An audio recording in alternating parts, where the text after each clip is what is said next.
पवित्र श्रीमद् भागवत गीता, पवित्र चारों वेद, पवित्र कुरान शरीफ, पवित्र बाइबल, पवित्र गुरु ग्रंथ साहिब, पवित्र कबीर साहिब की वाणी में छुपे हुए गूढ़ रहस्य अर्थात तत्व को जानने के लिए कृपया अवश्य सुनिए जगत गुरु तत्वदर्शी संत रामपाल जी महाराज के मंगल प्रवचन।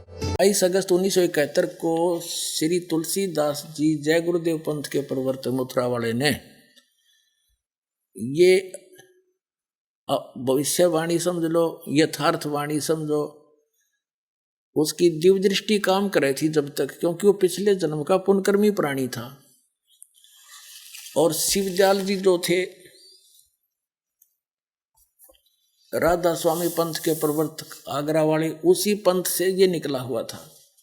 अब भविष्य की जिसकी कोई चार्जर ठीक था नहीं, सतभक्ति थी नहीं, 500 नाम काल के जाप करा करता। 116 वर्ष का होकर इन्होंने शरीर छोड़ा है। 1971 में इनकी दिव्य दृष्टि काम कर रही थी, सारी साची पता होती। और फिर इसकी बैटरी होगी डाउन, वो भक्ति नाश हो गया, करोड़ों जीवों का बाहर अपने सिर पर लाद लिया उनको भ्रमित करण का, ये वो मान नहीं रहे। तो उसके बाद उस समय इनकी दिव्य दृष्टि काम कर रही थी, वो सारी इसको आभास था कि वो जन्म हो चुका है। परमात्मा ने जितना उनसे बुलवाना था उतना बुलवाया।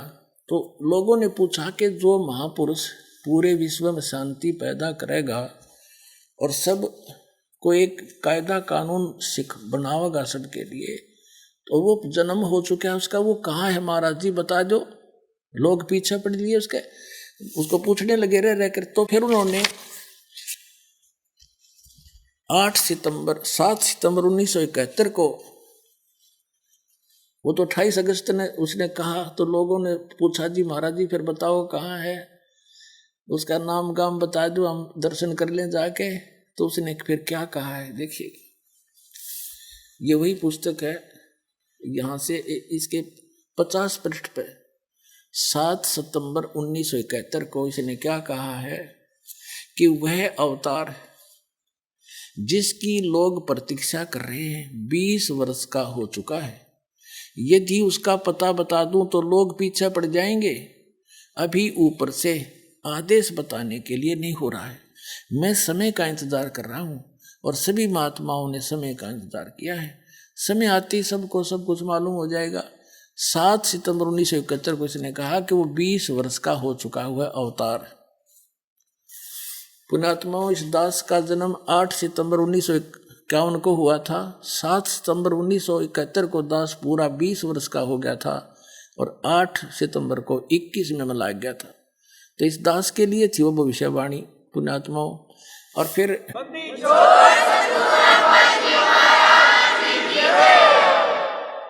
पुण्यात्माओं सन 2011 में साधना चैनल पर, साधना टीवी चैनल के ऊपर आध्यात्मिक ज्ञान चर्चा के माध्यम से उसको संदेश भी भिजवा दिया गया था कि यदि आप जी की दिव्य दृष्टि आज काम कर रही है, जो 1971 में जिसके विषय में आपने कहा था, ये बता दे वो कौन है, रामपाल है या कोई और। ये दास आ चुका है और कह दे एक बार तेरे चेला ने, उनका कल्याण हो जाएगा। लेकिन उसकी बुद्धि उस समय स्लिप हो चुकी थी, बैटरी खत्म हो गई थी, दिव्य दृष्टि काम कर नहीं थी। तो परमात्मा ने उसको इसलिए जीवित रखा था, एक बार वो कह देता ना कि वो आलिया भाई मैं उस दिन को था, तो उसका भार मुक्त हो जाता वो, और वो बच्चे सारे यहाँ का अपना उपदेश ले लेते, कल्याण हो जाता। उसने ऐसा नहीं कर पाया क्योंकि उसकी बैटरी डाउन हो गई थी, बुद्धि उसकी काम करना बंद हो गई थी, भक्ति नाश हो लिया था। फिर परमात्मा ने 6 महीने के बाद उसकी टिकट काट दी। जा भाई तो ना बताता था ना, 116 साल तक जीवित रखा, जिंदा लाश फिर थी वह, उसमें 4 पाइयों पर डाले फिरा करते थे, वो गला पड़ा था सारा, गल गया सारा। सत साधना ना करने से पुण्यकर्मी प्राणी ना अपना नाश करा जीवन का और करोड़ों और बर्बाद कर गया। तो पुण्यात्माओं ये सारा मिलाकर अब और घना के कहूँ पुण्यात्माओं, संकेत बहुत होता, समझदार को अपना कल्याण कराओ। ये समय बार बार नहीं मिलेगा। सतलोक आश्रम बरवाड़ा आओ और सबको समझाओ और सब पार हो जाओ। बोलो सतगुरुदेव।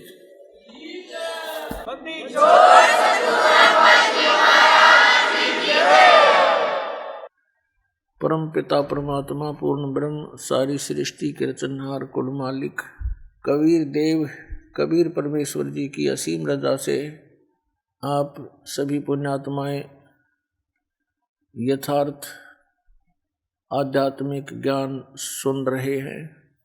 परमेश्वर सर्वशक्तिमान, सभी आत्माओं के भी जनक, सभी तत्वों के उत्पत्ति करता, ये परम अक्षर ब्रह्म पूर्ण परमात्मा है।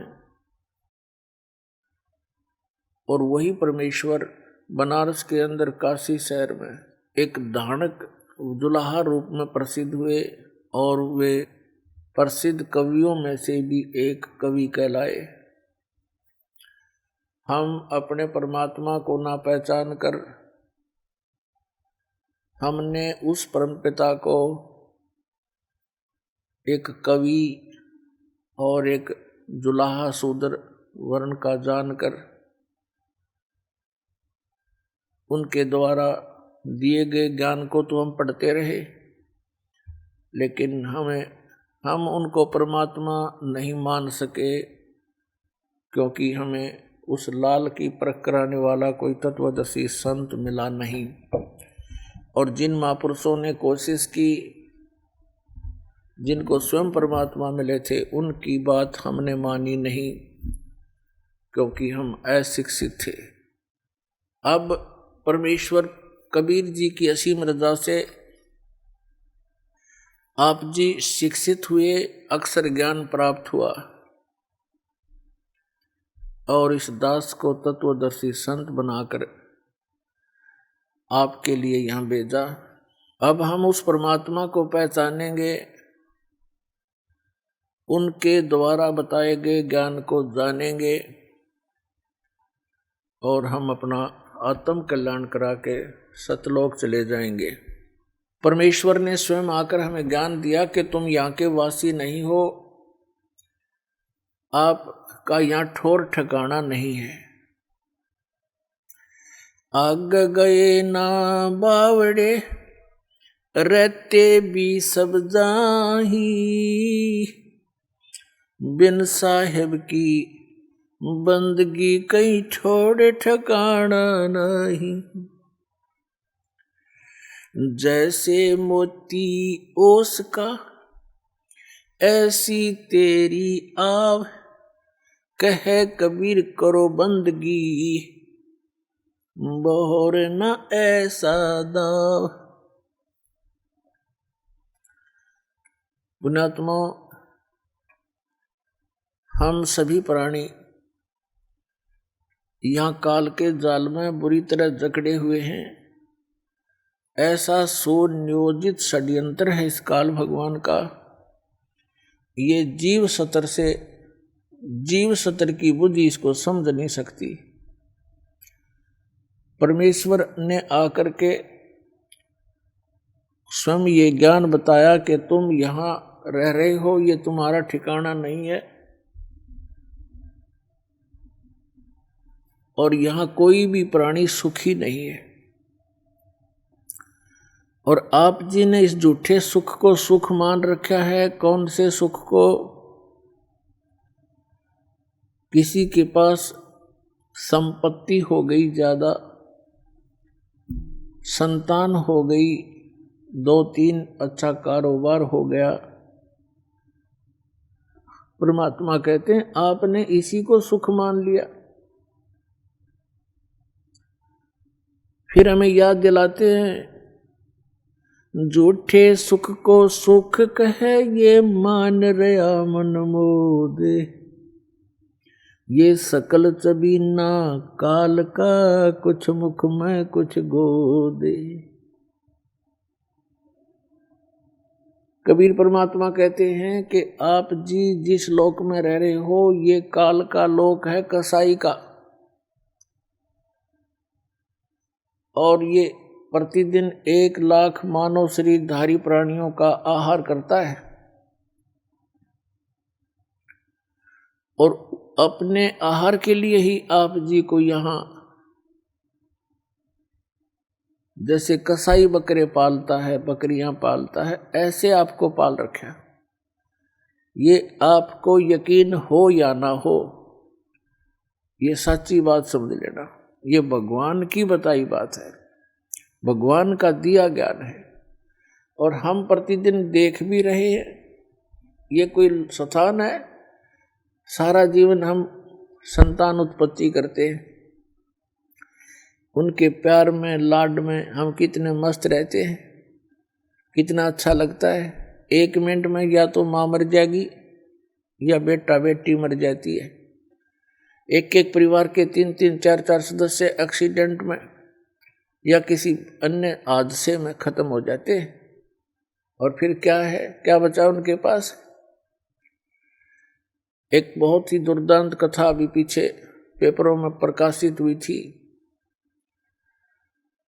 यहाँ सिरसा, सच्चा सौदा सिरसा वाले का कोई सेवक थे और सत्संग सुनकर आ रहे थे। उसके बताते हैं कितने 10-12 सदस्य थे, वो सारे के सारे मर गए, एक बूढ़ा जीवित रह गया। ये कोई जीवन है? तो परमात्मा हमें याद दिलाते हैं कि आप यहाँ कसाई के लोक में रह रहे हो, और इसने आप जी को केवल इसलिए पाल रखा है जैसे कसाई बकरे पालता। उसका उद्देश्य क्या होता है, अंडरस्टूड है। और आपकी बुद्धि केवल जीव सत्र की है, इसलिए परमात्मा ने आकर अपने बच्चों पर दया करी कि आप मेरी शरण में आओ, कबीर साहब कहते हैं। फिर आपके ऊपर काल का जो प्रभाव है वो निरस्त हो जाएगा। फिर आप काल के मुख में नहीं जाओगे, आपको काल नहीं खा सकता। आपके बच्चों की सुरक्षा करेगा परमात्मा, आपकी सुरक्षा करेगा। यदि आपने इस गंदे लोक में भी कुछ भौतिक और सुख प्राप्त करना है, तो भी परमात्मा कबीर जी की शरण में आकर आपको यहाँ का वो सुख भी मिलेगा, आपका परिवार भी सुरक्षित रहेगा। लेकिन इसमें सबसे प्रथम मर्यादा बताई है परमात्मा ने। कबीर साहब ने कहा कि जब तक हंसा हमरी आना और काल लगे नहीं तेरा बाना, पग पग पर यूं तक तक मारे काल अचानक बाणा। अचानक तीर मार देता है कोई भी कारण बना करके, ये मृत्यु कर देता है। कबीर साहब कहते हैं जब तक हंस मेरी मर्यादा में रहेगा, इस नाम का निरंतर स्मरण करता रहेगा, सतनाम का, उस पे काल का अटैक नहीं हो सकता। तो पहले तो आपने ये भी देखना पड़ेगा कि जिन बच्चों को आप अपना मानते हो, आपका इनमें मोह ममता है, तो इनकी सुरक्षा के लिए भी परमेश्वर कबीर जी की शरण की आपको आवश्यकता है। अभी तक तो उस परमात्मा की इस यथार्थ भक्ति का कोई जानकार नहीं था, अब इस दास को भेज दिया है, अब इसका लाभ उठा लो।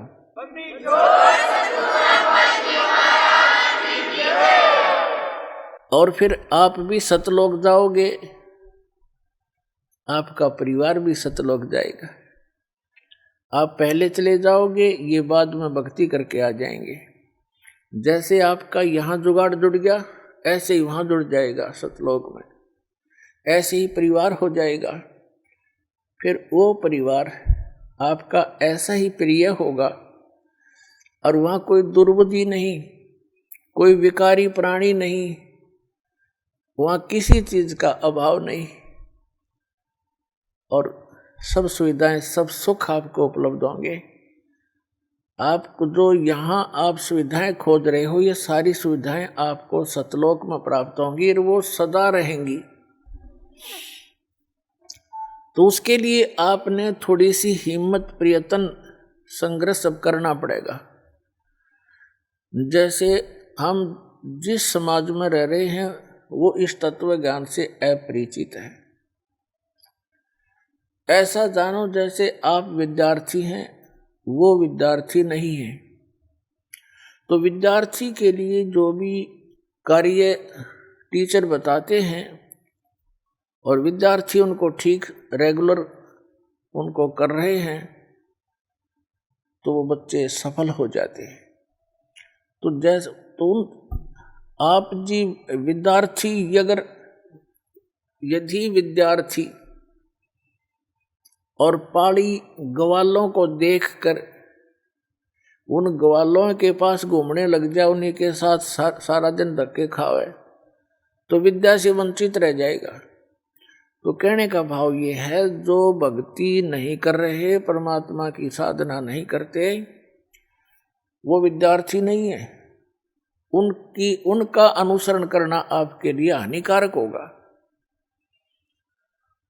इसलिए सामाजिक परंपराओं से आपने उल्टा हटना है, पीछे हटना है, और जो परमात्मा की मर्यादा भंग हो जिस भी कारण से, क्रिया से, उसको नहीं करना है।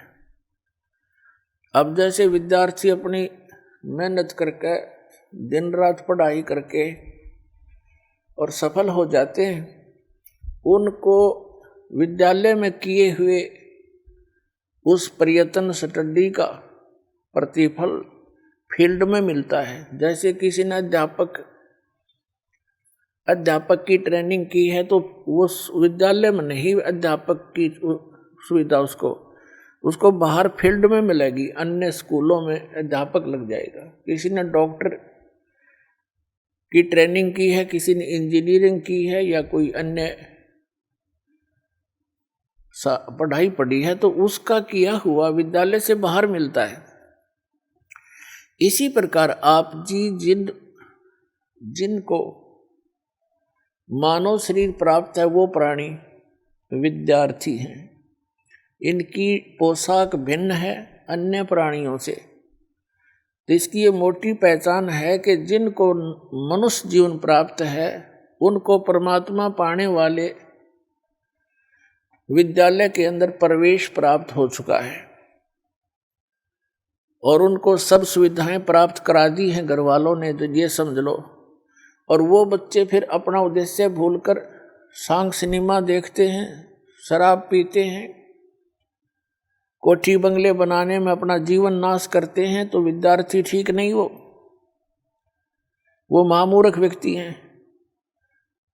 इस ज्ञान से आपको ज्ञान होगा, विश्वास होगा कि क्या बताते हैं परमात्मा, सर्व सोने की लंका होती व रावण से रणधीरम, एक पलक में राज बिराजी जम के पड़े जंजीरम, मन तू सुख के सागर बसरे भाई और न ऐसा यश रे। अब यहाँ की जो झूठी महिमा यश प्राप्त करने के चक्कर में इसे अनमोल जीवन को हम बर्बाद कर जाया करते थे। अब इस ज्ञान की रोशनी में हम यह ठोकर खाएंगे नहीं। ज्ञान इसीलिए दिया जाता है कि भटक ना जावें और भटके हुए ठीक ठिकाने आ जावें। तो क्या बताते हैं कि सर्व सोने की लंका थी, रावण से रणधीरम, एक पलक में राज विराजी, यानी राज्य से विहीन हो गए एक पल में, और फिर यम के पड़े जंजीरम, यम के दूत जकड़ के ले गए उसको, रावण को।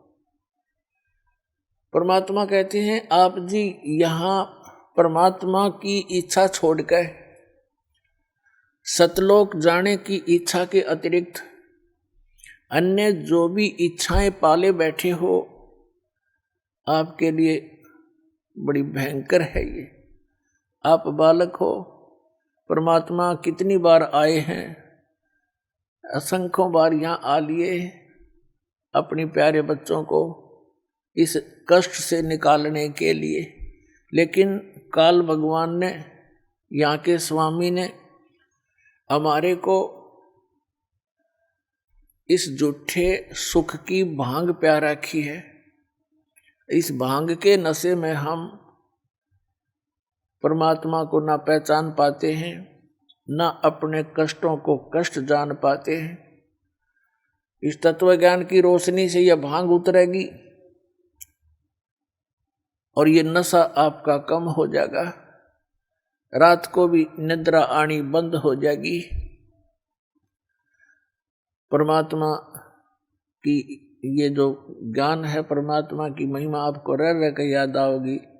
जैसे किसी को टेंशन हो जाती है तो एक दिन आपकी ऐसी स्थिति हो जाएगी। कबीर साहब कहते हैं कि जैसे पर घर पावना रह उठाए चित, एक समय आपकी ऐसी स्थिति आवेगी जैसे आप जी किसी दूसरे कहीं चले गए, किसी रिलेटिव के यहाँ रिश्तेदारी में, और वहाँ आपको प्रार्थना कर देते हैं कि आज रुक जाओ, आप रुक गए। लेकिन आपको ये पता है कि यहाँ मैं ज़्यादा समय का नहीं हूँ, और अगले दिन आप चलने की तैयारी करते हो। उस दिन भी आपसे प्रार्थना कर लेते हैं कि आज जो रुक जाओ। अधिक प्रार्थना से आप रुक अवश्य जाते हो, लेकिन आपका मन आपके घर पे पड़ा होता है कि वो करना था, ऐसे करना था, ऐसे करना था। तो परमात्मा कहते हैं जब आपको यथार्थ ज्ञान हो जाएगा, आपका यहाँ से मन उठ जाएगा। जैसे पर घर पावना, दूसरे के घर में मेहमान, रह उठाए चित। इस दास आपको उस कबीर गॉड गिवन ज्ञान से इतना परिपक्व करना चाहता हूं कि आपकी आस्था उस सतलोक में दृढ़ हो जा, और जहां आशा ता बासा होई, मन कर्म वचन सुमरियो सोई। पुण्यात्मा, हमने जो भी ज्ञान मिला उसके आधार से हमने उसकी आस्था की। अभी तक हमने श्री राम, श्री कृष्ण, श्री विष्णु भगवान, श्री शंकर भगवान, दुर्गा माता, तीर्थ व्रतों का ज्ञान हुआ तो हमारी उनमें आस्था हुई। उसी आस्था के आधार से हम यहाँ भटकते रहे।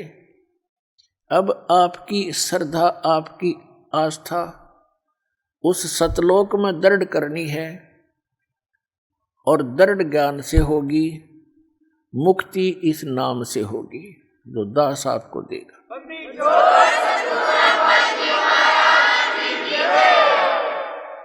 तो ज्ञान के आधार से परमात्मा कहते हैं क्या मांगो कुछ थिर न रहाई, देखत नैन चला जग जाई, 1 लख पूत 1.25 लख नाती, उस रावण के दीवान बाती।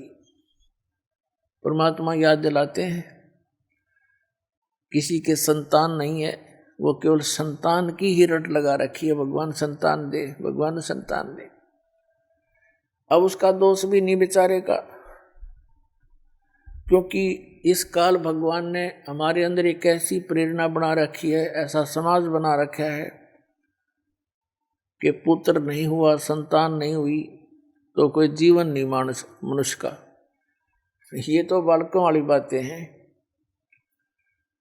बिल्कुल काल की प्रेरणा, काल से रंगे हुए व्यक्ति ऐसी बातें करते हैं जिनको ज्ञान नहीं। और जो भक्त हो जाते हैं, जिनको ये ज्ञान हो जाता है, उसके बाद आपकी स्थिति ऐसी हो जानी चाहिए, जो राखे त्यों ही रहूं, हमरा के चारा और खाने दाद खरीद हूँ गुलाम तुम्हारा, जो राखो त्यों ही रहूं, जो देवो सो खाऊं। तो परमात्मा की रजा में राजी रहना सीखना पड़ेगा आपने। जिनके यहाँ संतान नहीं है, तो अब इस परमात्मा के ज्ञान के आधार से वो बहुत ही खुशकिस्मत व्यक्ति है जिनका संतान नहीं है। पुण्यात्मा, आज तक जो भगत और समाज का जो विरोध रहा, उसका यही कारण रहा है कि समाज की परंपराएं समाज के क्षेत्र की हैं, और भक्तों की भक्ति का जो मार्ग है, भक्ति की जो परंपराएं हैं, वो समाज के बिल्कुल विपरीत होती हैं। जिस कारण से विरोध बन जाता है। जो एक आध बार सत्संग सुनता है तो ये कहता है कि वो तो संतान कोई भी अच्छे नहीं बताता। नहीं, ऐसी कोई बात नहीं। जो ज्ञान है दास वो बता रहा है, और ये ज्ञान है। अभी तक आपने केवल अज्ञान सुना है। अब जैसे एक लेवा एक देवा दूतम, एक समय सुखदेव ऋषि, उसको ज्ञान हुआ, माँ के गर्भ में ही उसको ये चेतना होगी कि ये संसार बहुत भयंकर सथल है, और इसमें बाहर जाते ही ये तीनों गुण, रजगुण ब्रह्मा जी, सतगुण विष्णु, तमगुण शिव जी, इनके तीनों गुणों का प्रभाव जीव को माँ के गर्भ से बाहर जाते ही हो जाता है। माँ के गर्भ में इनका असर नहीं होता। उस समय इस बच्चे को, बेटा या बेटी को, अपने पूर्व जन्म की चिंता का भी चेतना रहती है। आगे उसके प्रारब्ध में के कष्ट आने उसको वो भी याद रहते हैं, और बार बार यही रटना लगाता है कि हे भगवान, आपके ज्ञान को आधार बनाऊंगा, परम संत की खोज करके मैं मोक्ष कराऊंगा। लेकिन सुखदेव ऋषि को ये भी ज्ञान था कि बाहर जाते ही हमें मूर्छित कर दिया जाता, जैसे इंजेक्शन लगा के अचेत कर दिया जाता है इन तीनों गुणों के प्रभाव से। अब जैसे मिर्च का स्वभाव है, जैसे कई अज्ञानी कहते हैं कि ब्रह्मा विष्णु महेश गुण नहीं है, वो तो गुणी है। अरे मिर्च गुणी है, वो गुण तो मिर्चे का है। वो जो मुंह जला दे, आँखें में हाथ लाग जाए तो आँख कति कंडम हो जाए। तो कहने का भाव ये है कि ब्रह्मा विष्णु महेश को इस काल भगवान ने अपने पुत्रों को एक एक गुणयुक्त कर रखा है। जैसे मिर्च को गुणी ऐसे गुणयुक्त कर दिया तो उसके अंदर गुण है, वो कहीं रखी रहे। इन तीनों भगवान अपने अपने राजधानियों में रहते हैं, ऊपर के लोक हैं इनके अलग अलग, और वहां से उनसे निकल रही ये रेज किरणें, ये तरंगे तीनों गुणों की, ये हमें प्रभावित करते हैं। अंदर सब चेतना होती है। माँ के गर्भ से बाहर आते ही एकदम बच्चा अचेत हो जाता है, यानी उसको वो याद नहीं रहता तेरे तू कहाँ था, कौन था। सुखदेव ऋषि ने बाहर नहीं, सुखदेव ऋषि माँ के गर्भ से 12 वर्ष बाहर नहीं आया। ब्रह्मा विष्णु महेश ने तीनों ने आके कहा, सुखदेव तू बाहर आ जा,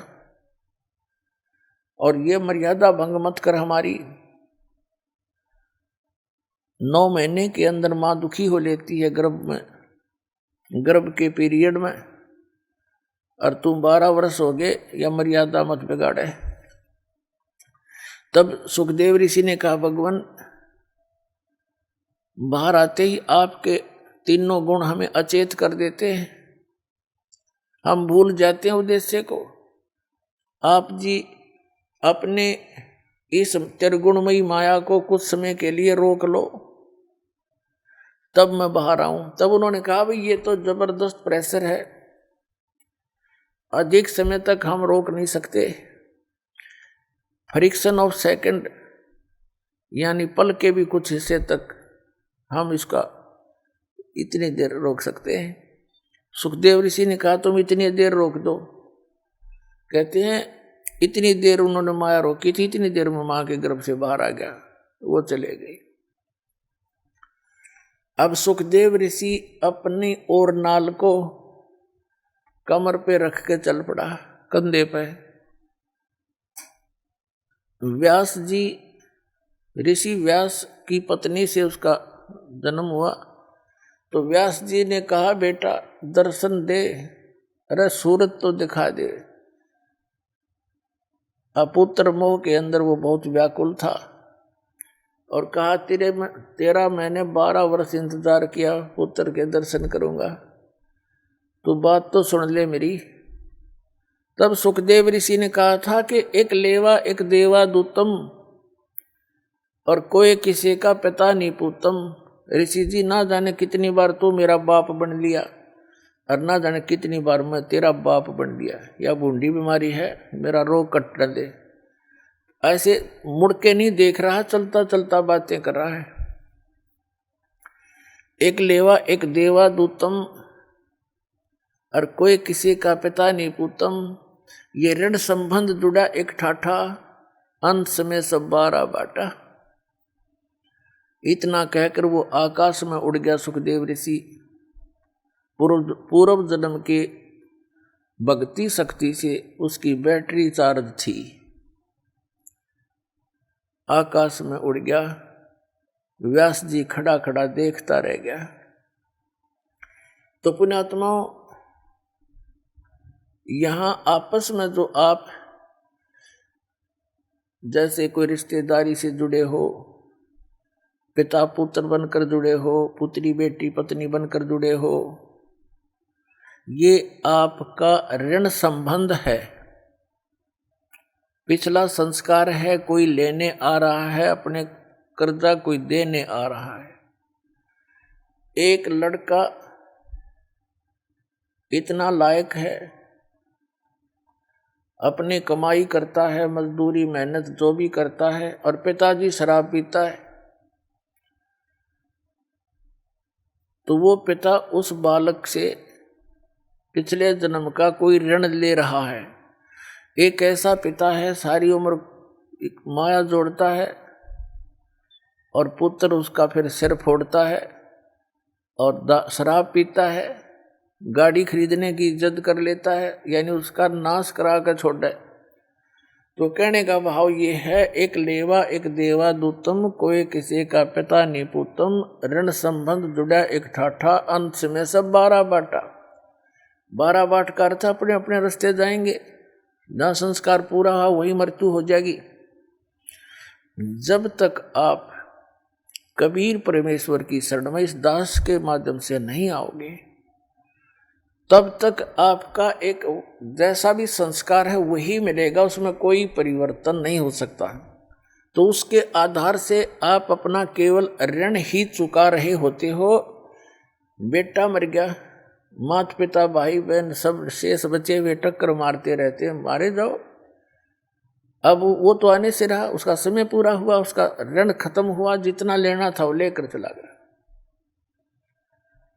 ऐसे बहुत सी कथाएं हैं जो कथाएं नहीं, सच्चाई है। एक व्यक्ति था, उसको एक पुत्र प्राप्त हुआ, उसकी पत्नी की मृत्यु होगी। उसने रीमैरिज की, उससे भी एक पुत्र प्राप्त हुआ, फिर दोनों की ही मृत्यु होगी। बड़े लड़के का विवाह कर दिया था, छोटा लड़का अभी छोटी आयु का था जो दूसरी पत्नी से प्राप्त हुआ था। तो दोनों की मृत्यु होगी, 2 बच्चे शेष रहे और बड़े लड़के का विवाह हो चुका था। कुछ दिनों के बाद वो छोटा जो लड़का था वो रोगी हो गया। उसके बड़े भाई ने, मौसी के बेटे ने बहुत कुछ इलाज भी करवाया कुछ दिन, और कुछ इलाज कराया। फिर उन दोनों के मन में दोष आ गया। किसके? उस बड़े भाई और उसकी पत्नी के मन में, कि हमारे हिस्से में, इसके हिस्से में लगभग 15-16 एकड़ जमीन है, मकान आते हैं, ये बीमार है, रोगी है, इसको कोई ऐसा विष दिलवा दे ये मृत्यु को प्राप्त हो जाए, क्यों पैसे खराब करे। उन्होंने उस वैद्य से संपर्क किया जो उसका ट्रीटमेंट कर रहा था। उसको लालच दे दिया कि उसने कहा मैं 500 रुपये लूँगा और इस काम न कर दूँगा। उसको 500 रुपये दे दिए। उसने ऐसी औषधि दे दी, विष डाल कर के वो लड़का मृत्यु को प्राप्त हो गया। अब बात समाप्त हुई, भाई बच्चा बीमार था, मर गया, कोई ऑब्जेक्शन, कोई शंका किसी को नहीं हुई। लेकिन भगवान से कैसे छुपा देंगे हम? अब क्या होता है कि 1 वर्ष के बाद उनका पुत्र हो गया। 1 वर्ष के बाद उनको पुत्र हुआ और उस इकलौता पुत्र के लाड प्यार में न्यौछावर हो गए। अब अच्छा खाना खिलावे, बड़ा लाड प्यार से पाले। गिने दिनों में वो युवा हो गया। जब 16, 17, 18 वर्ष का हो गया तो उसका विवाह कर दिया। पहले बाल विवाह की प्रथा थी, तो विवाह कर दिया। विवाह होने के बाद वो बालक बीमार हो गया, रोगी हो गया, असाध्य रोग हो गया। अब वो तो अपना बेटा था, इसलिए इलाज कराना अनिवार्य था। सब जगह झाड़ फूक वालों से इलाज कराया, वैद्यों से महंगी को दवाई दिलवाई, आसपास सब जगह लुट पिट के फिर लुटपट लिए, लेकिन फिर भी रोग में कोई लाभ नहीं। और कुछ आधे से अधिक जमीन को भी सेल करके बेच के वो धन भी बच्चे के ट्रीटमेंट पर लगा दिया।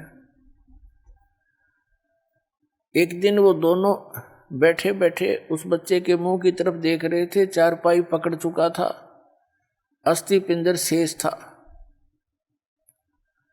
तब उस लड़के ने आवाज लगाई कि भाई साहब मेरी बात सुनना। अब उसका जो पिता था वो पास बैठा था। उसने कहा कि बेटा मैं तेरा पिता हूं, मैं भाई नहीं हूं। उसने सोचा कि ये बच्चा इतना रोगी होने के कारण इतना हो गया कि मुझे पहचानना भी बंद कर गया। तब उस लड़के ने कहा कि तू मेरा भाई है और सुन ले बात सारी। तूने मुझे विष देकर मरवाया था और मैंने वो अपना ऋण चुका लिया है। आधी जमीन से भी ज्यादा तेरी बिक चुकी है और ईब तेरा और मेरा एक कफन और लकड़ी का हिसाब किताब शेष रह रहा है, वो इकट्ठी कर ले।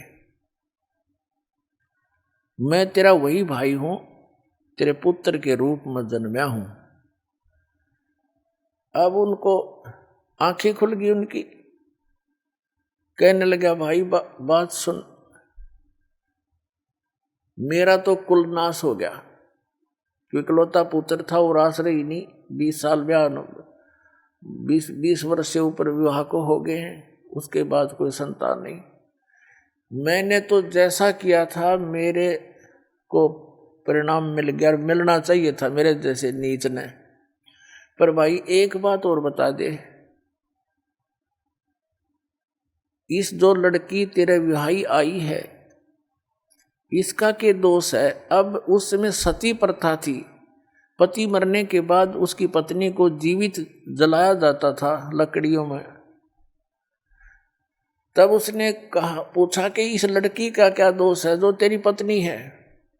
तब उस लड़के ने बताया कि वो वैद्य कहाँ है जिसने मुझे जहर दिया था, विष दिया था। उन्होंने बताया कि आपकी मृत्यु के 2-3 वर्ष बाद उसकी मृत्यु हो गई थी।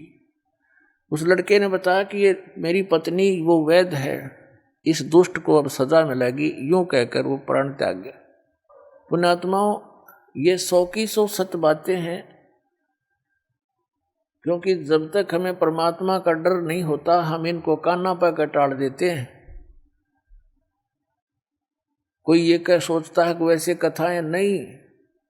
कबीर साहब कहते हैं तुमने उस दरगाह का मैल नहीं देखा, धर्मराज के तिल तिल का लेखा। तो कहने का भाव ये है पुण्यात्माओं, फिर भी जो भी आपका ऋण संबंध जुड़ा है, परिवार है, बेटा है, बेटी है, माता पिता भाई बहन है, अब इस ऋण को हमारे लिए तो ये भारी बात है।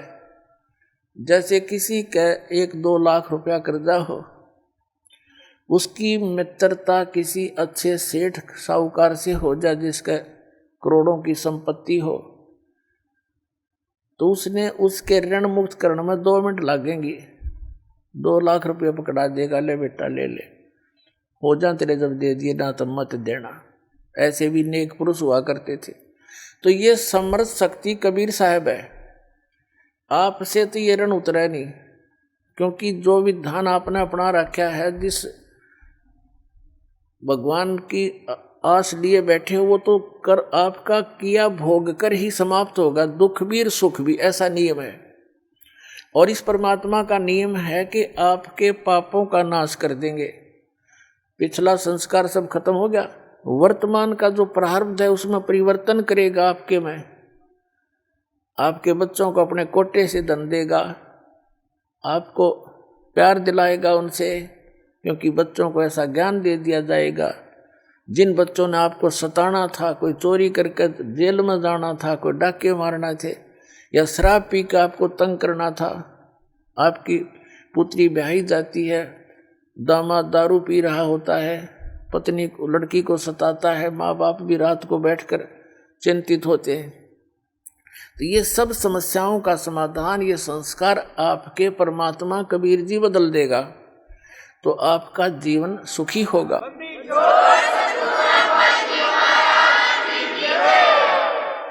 और रही बात जिनके संतान नहीं है, ये सत्कर मान लेना, उनका कोई ऋण शेष नहीं है, वो तो कति किनारे पे बैठे मोक्ष के पे, जब थोड़ी सी बुद्धि रखते हो तक। जब तक आप समाज ने देखोगे तो यही जूते खाओगे। सभी महापुरुषों ने कहा है कि लोक लाज मर्याद जगत की चरण जो तोड़ बगावे, जब कोई राम भगत गत पावे। लोक लाज ना कीजियो निर्भय हो रहिए, यो मन संतों दीजिए तो गोविंद पाइए। जैसे मीराबाई से उसकी मां ने कहा था, सत्संग में जाना मीरा छोड़ दे, सत्संग में जाना मीरा छोड़ दे, हाँ ये मारी लोग करें तकरार, सत्संग में जाना मीरा छोड़ दे, हाँ ये मारी लोग करें तकरार, सत्संग में जाना मीरा छोड़ दे। मीराबाई ने एक बात कही थी, सत्संग में जाना मेरा ना छोटेरी, सत्संग में जाना मेरा ना छोटेरी, हारी चाहे जड़ के मरो संसारे, सत्संग में जाना मेरा ना छूटेरी, हारी चाहे जड़ के मरो संसारे, सत्संग में जाना मेरा ना छूटेरी। और कबीर परमेश्वर जी भी कहते हैं, लोक लाज मर्याद जगत की ये एक बंधन बेड़ी है, एक बंधन ये बेड़ी है आपके। लोक लाज से हमने उल्टा हटना है, हमने परमात्मा के मार्ग को ग्रहण करना है। और सोई जन उबरे जिन तोड़ी कुल की कान, कबीर साहब कहते हैं कुल करनी के कारण, जो परंपरागत जो परंपराएं हैं आपकी कुल की खानदान की, कुल करनी के कारण हंसा गया बिगो, और जब यू कुल के कर लेगा तू चार पाया का हो। कबीर साहब कहते हैं आज तो तू लोक लाज में आकर भगवान से दूर हो जाएगा। लोग, क्योंकि जिनको ज्ञान नहीं वो तो आपका विरोध करेंगे ही करेंगे। जब आपको ज्ञान हो जाएगा ना, फिर ना सुनो उनकी, चाहे कितना भी आपने संघर्ष करना पड़ो। संघर्ष में लड़ाई नहीं होती, उनकी बातें नहीं माननी, ये संघर्ष हमारे लिए। तो कहते हैं जब तू गधा बन के खड़ा हो जाएगा चार पाया का, जब यू कुल के डाल लड़ा देगा तेरे, जिसकी आज तू आन कान मान कर भगवान से दूर हो जाएगा। तो कबीर साहब कहते हैं कुल करने के कारण ये हंसा गया बिगो, यानी इसने अपना नाश कर लिया भक्ति का। और तब यू कुल के कर लेगा तू चार पाया का हो। तो इन बातों से डर के आप भक्ति कर सकते हो। और पुण्यात्माओं,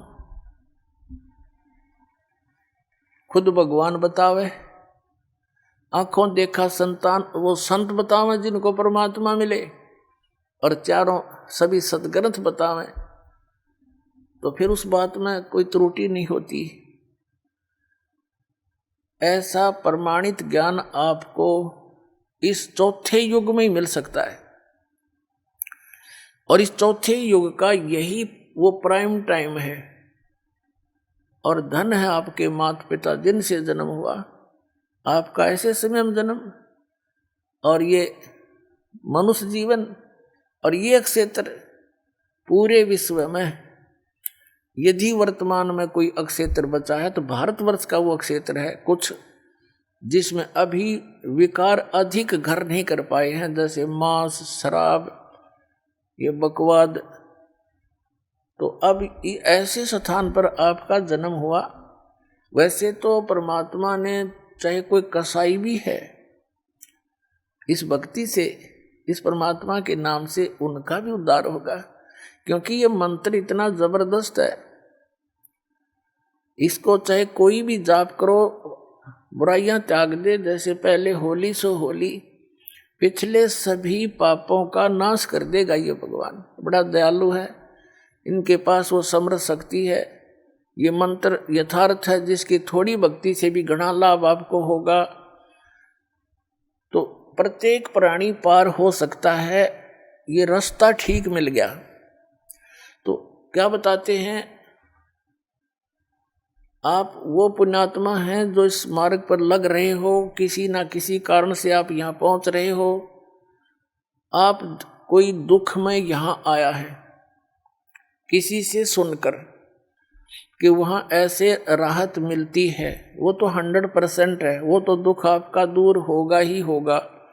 वह तो चिंता करने की जरूरत नहीं आपने, पर विश्वास आपका चाहिए।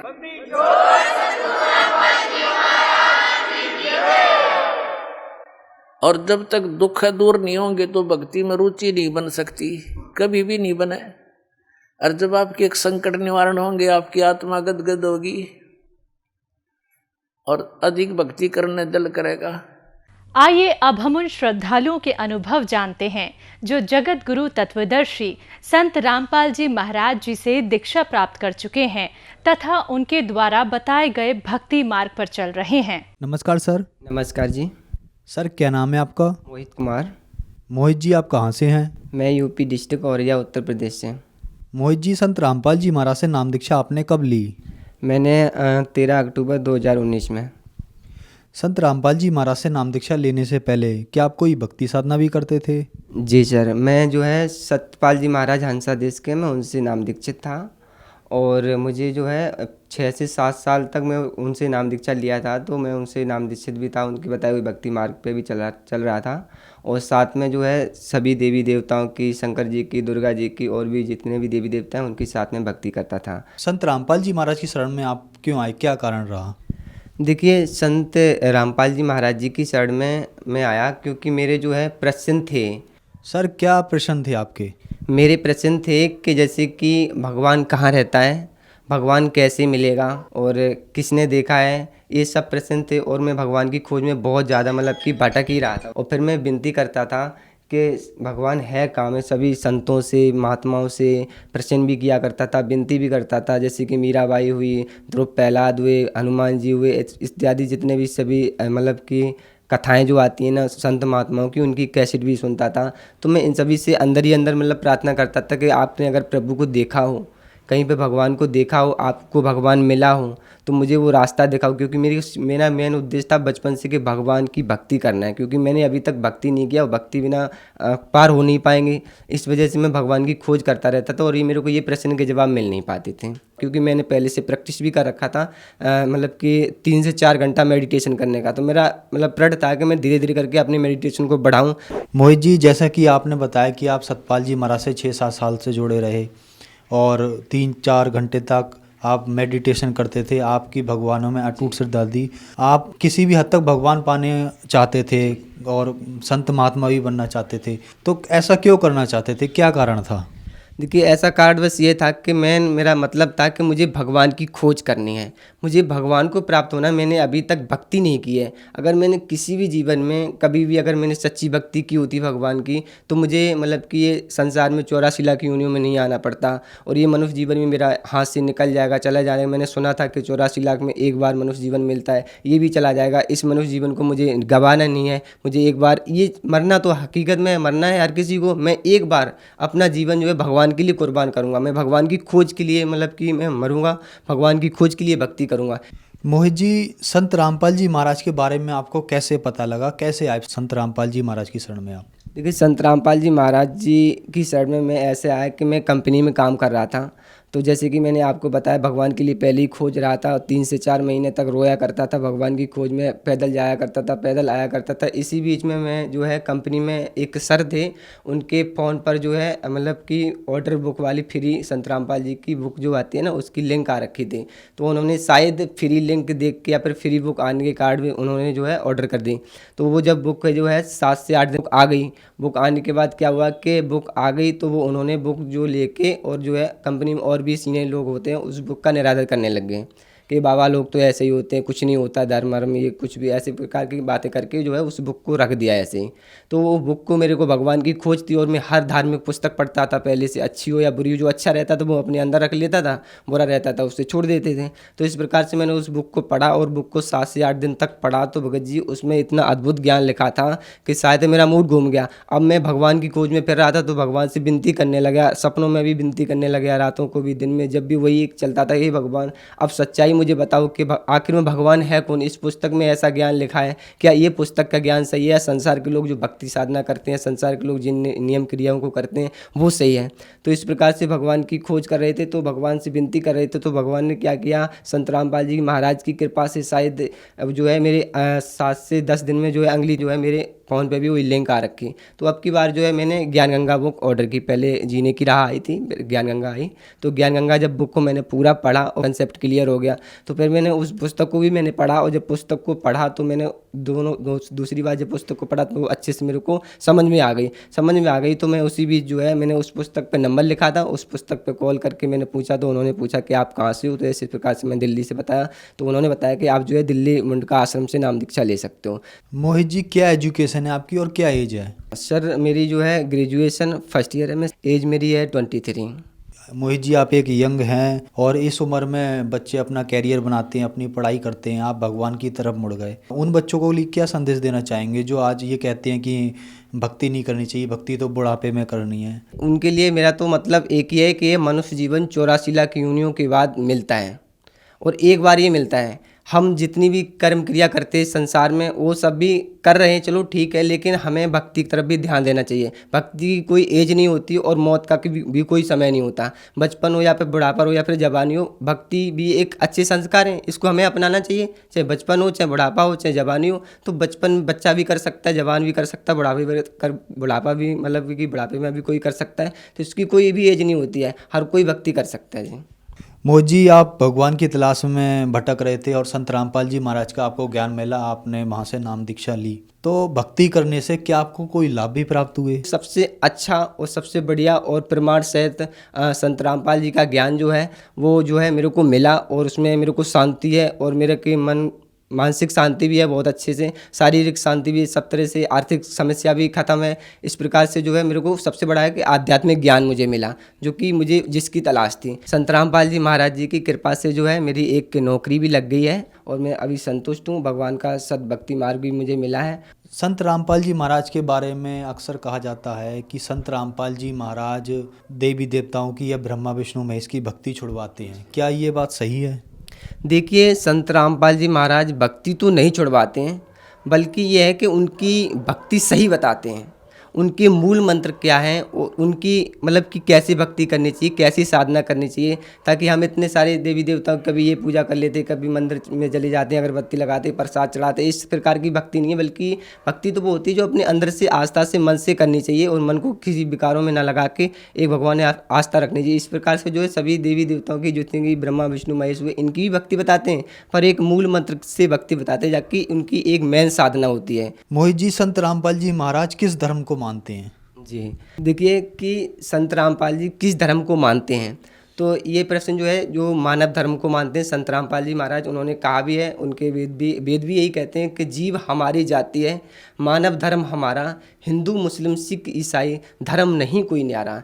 मोहित जी, जैसे कोई मुस्लिम धर्म से है या सिख धर्म से है या ईसाई धर्म से है या हिंदू धर्म से है, अगर वो संत रामपाल जी महाराज से नाम दीक्षा लेना चाहता है तो क्या उन्हें अपने धर्म की भक्ति छोड़नी पड़ेगी, या संत रामपाल जी महाराज कौन से धर्म की भक्ति बताते हैं? जी, देखिए संत रामपाल जी महाराज जी जो भक्ति बताते हैं वो बहुत ही सिंपल है, और सभी वेदों में, चाहे फिर वो हिंदू हो या मुस्लिम हो या फिर सिख ईसाई किसी भी धर्म से हो, इससे कोई फ़र्क नहीं होता। जैसे कि हिंदू मुस्लिम सिख ईसाई धर्म नहीं कोई न्यारा, कोई धर्म नहीं होता, बस एक मानव धर्म होता है। और एक सभी सदग्रंथों में हर कोई, जैसे हिंदू है या मुस्लिम है, अपने अपने सभी सदग्रंथों में प्रमाणित भक्ति दे रहे हैं, तो उनको अपने अपने धर्म को पढ़ना चाहिए, ताकि अपने धर्म की पुस्तकों में जो है, धार्मिक पुस्तकों में समझ में आए कि क्या लिखा है, और बाकी संत रामपाल जी महाराज जो प्रमाणित भक्ति देते हैं उसको कर सकते हैं।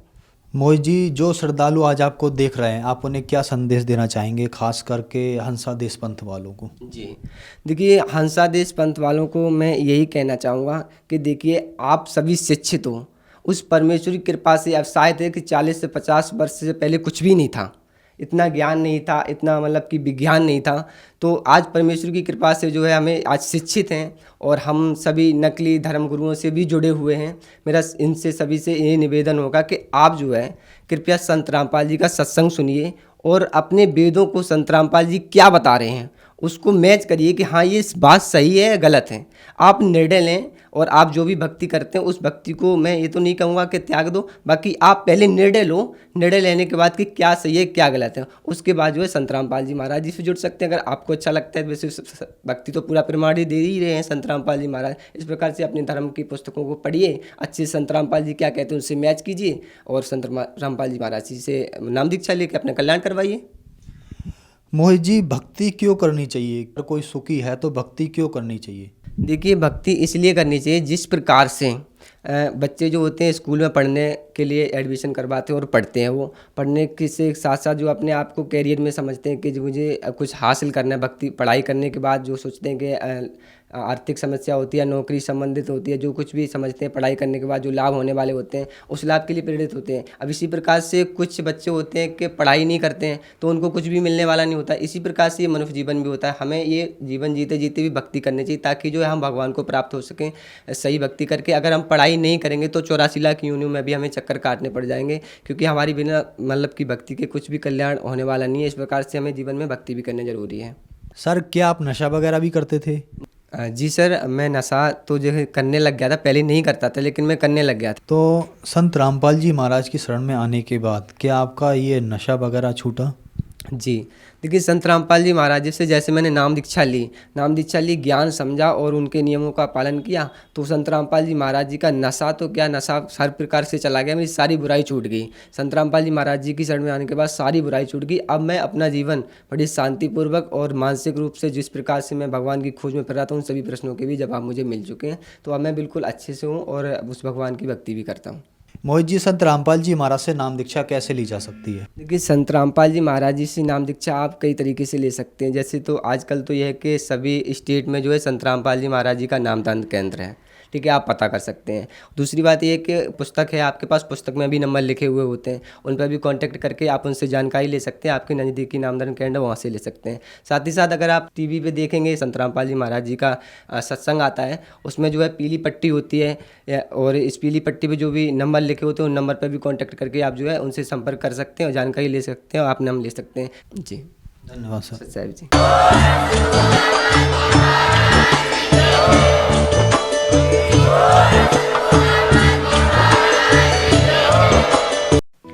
आप सुन रहे थे जगत गुरु तत्वदर्शी संत रामपाल जी महाराज के मंगल प्रवचन। अधिक जानकारी के लिए संपर्क करें।